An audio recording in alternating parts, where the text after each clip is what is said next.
Hello, trading has closed on September 11th, 2025. As always, we do our disclaimer, go over our calls, and then make our predictions.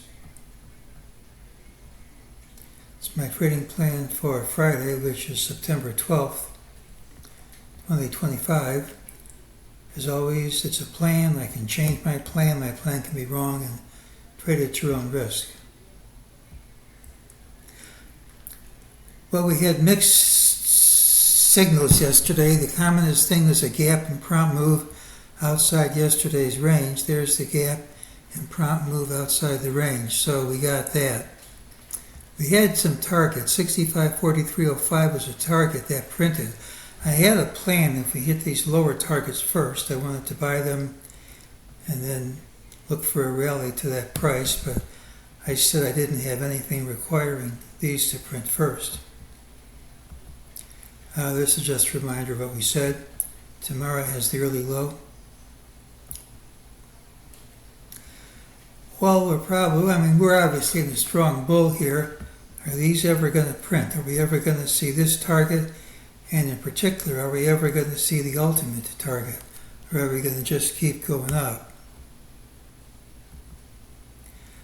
Well, here's the track record. The system was devised between June and August of 2002, so we're talking just over 23 years. I have 7 ultimate targets that never printed. The last one was in 2020. Last one before that was in 2016, and before that you have to go back to 2013. Now, none of this means the target prints tomorrow. But since 2013, I've had 2 of these ultimate targets that never printed, and since 5 years ago, I haven't had any. And we get 150 of these targets a year on average. So I think the odds are good at some point we're going to see these prices print. That doesn't mean they print tomorrow.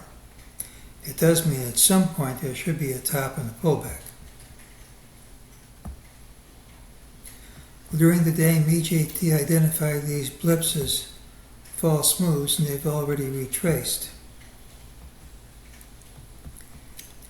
Here's the daily chart. Here's your upper Bollinger Band. We're way over the band. Now, there's no law that says you can't go higher over the band, but in general, you don't stay over the band very long. So before long, we should come back and trade under the band.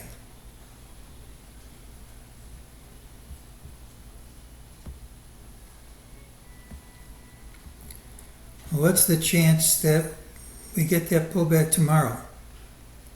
Well, this is probably the most likely count. We had wave 1. We had wave 2. I just can't count this as a third wave. It just isn't a 5-wave structure that I can see. Where's the third wave? I don't see it.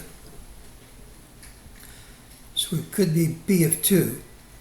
And we now have a trend line here with numerous hits that we hit in a straight line. And we all know the rule. You hit a trend line in a straight line, either you gap over the line or the line wins. So if we do trade over this line without gapping over it, it shouldn't stick. It should retrace to the line. Now, if this is right, there should be some way to count this. So let's take a look at the alternate count, where we have this A not ending here, but ending here.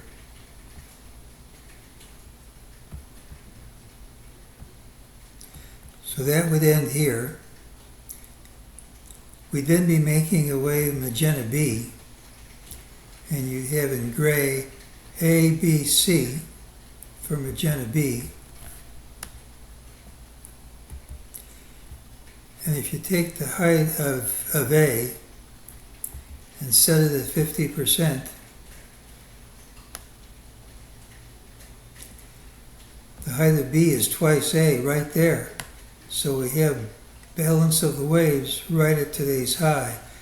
Plus, if you count this as a 3-wave structure, That could be A, that could be B. And look at this possible ending diagonal triangle. A, B, C is a fib 618% of A. D, E is a 0.5% of A. I mean, all these fibs work. Now, just because the fibs work doesn't mean it's the only right count. And just because this trend line has all these hits doesn't mean it has to hold. But we have this other trend line we've had for a long time that meets right at the same point. So it's a junction point of meeting trend lines. I mean, you have a lot of resistance right at this high.